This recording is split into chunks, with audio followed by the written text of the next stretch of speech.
Welcome to Pindar Poetry. We hope you learned something new. You'll start by making sure your S24 Ultra is ready. Update the OS and download the language packs you'll need. Once done, navigate to Settings, General Management, Language and Input, and tap Live Translate to enable the feature. Make sure you grant microphone, camera, and storage permissions so translations can run in calls, text, and camera mode. This prevents interruptions later. You're now set to bring Live Translate into apps. Next, we'll configure the keyboard and an app behavior so it's seamless. Now configure how you'll actually use translation.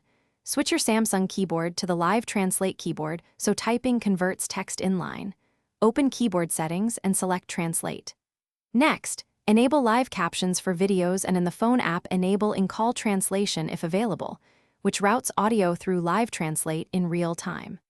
For signs or printed text, open the camera app, choose Live Translate mode, point at the text, and tap Translate to overlay results. These steps let you move between typing, talking, and visual translation. To finish, test the system. Try short phrases, a different accent, and an offline language to confirm behavior.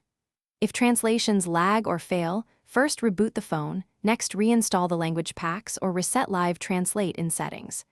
Make sure the correct microphone is selected for calls, permissions haven't been revoked, and you have a stable network or the required offline packs. If camera translation misreads text, adjust distance and lighting. A quick recalibration by updating the app or OS often resolves persistent problems.